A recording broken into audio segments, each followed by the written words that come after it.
Bienvenue dans cette vidéo spéciale où nous revenons sur l'année 2024, une année marquée par des événements géopolitiques dramatiques et historiques.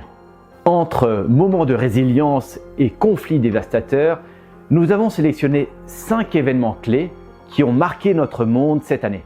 Revenons rapidement sur ces moments critiques grâce à nos reconstitutions. Numéro 5, Chine contre Taïwan. Commençons par l'Asie. La Chine continentale, d'où vient ma femme, et Taïwan, où j'ai fait beaucoup d'affaires au fil des années. Avec les tensions récentes qui s'intensifient, beaucoup spéculent sur les différentes façons dont la Chine pourrait tenter une invasion de Taïwan. Un scénario probable serait une campagne de frappe aérienne et de missiles sur les bases aériennes taïwanaises, comme la base de Hualien avec ses hangars souterrains pour protéger les avions de chasse, la base de Chiayi avec un grand contingent de chasseurs F-16 et la base CCK. La Chine pourrait également opter pour une approche plus lente et stratégique en imposant un blocus naval, coupant ainsi l'accès de Taïwan aux importations vitales. Les principaux ports de Taïwan comprennent le port de Kaohsiung, le plus grand du pays, qui traite plus de 10 millions de containers par an, un volume similaire à celui du port de Los Angeles, le plus fréquenté aux États-Unis.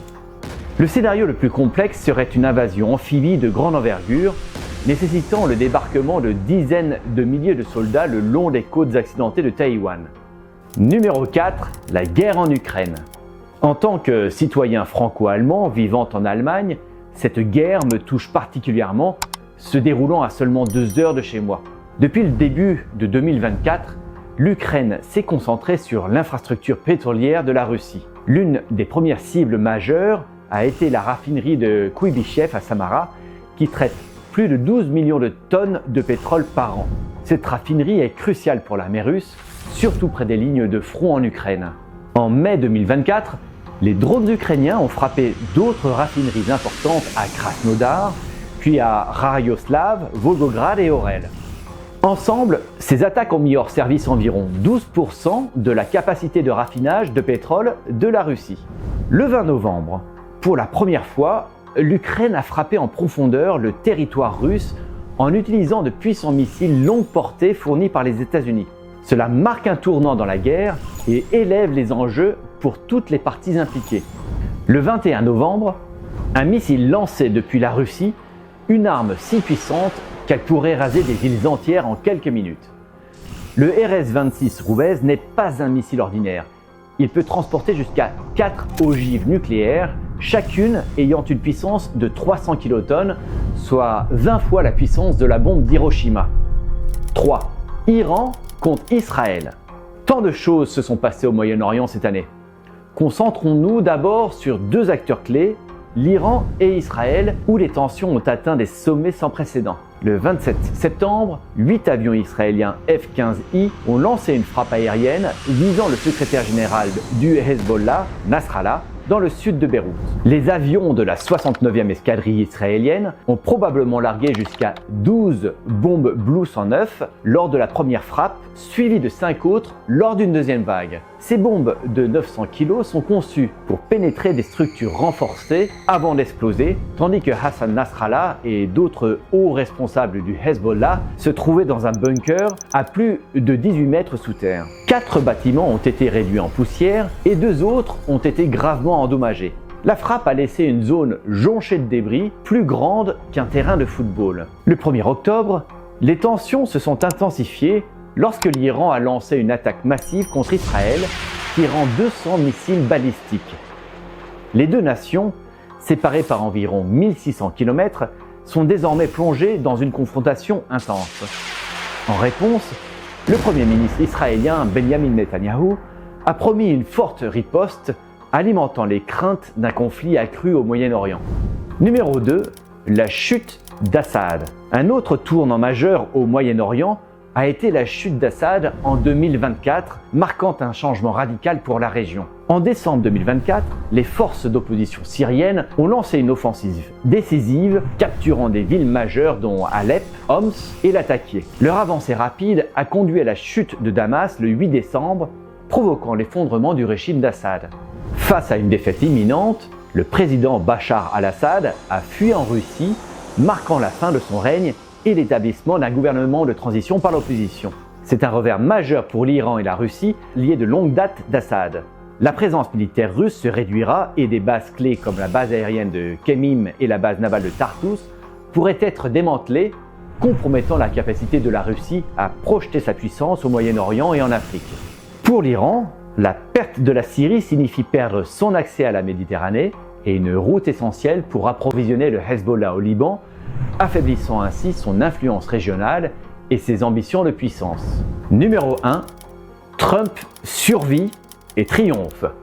Qu'on l'admire ou non, Donald Trump a une capacité unique à revenir plus fort. Cet homme a survécu et triomphé de manière à entrer dans l'histoire. Le 13 juillet, lors d'un rassemblement à Cleveland dans l'Ohio, 8 coups de feu ont été tirés sur Trump depuis un toit à environ 135 mètres. 3 balles ont atteint le public, tuant un homme et blessant d'autres personnes.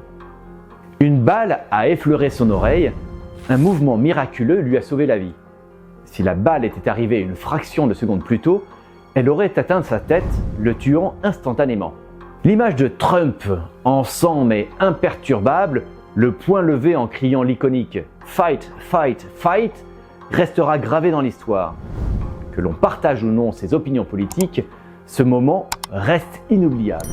6 secondes après le début de l'attaque, un agent des services de sécurité du comté de Butler a tiré le premier coup touchant le fusil de Crooks et arrêtant son attaque. 10 secondes plus tard, un sniper des services secrets, positionné sur un bâtiment à environ 135 mètres de Crooks, a tiré le coup fatal. Le dimanche 15 septembre, au West Palm Beach Golf Club en Floride, Ryan Roth a fait une deuxième tentative d'assassinat sur Donald Trump, 64 jours après la première. Roth s'était caché pendant près de 12 heures, attendant le moment opportun. Il était armé d'un AK-14, un fusil d'assaut de qualité militaire et une variation de l'AK-47. Un agent du FBI a repéré le canon du fusil, mais a manqué son tir.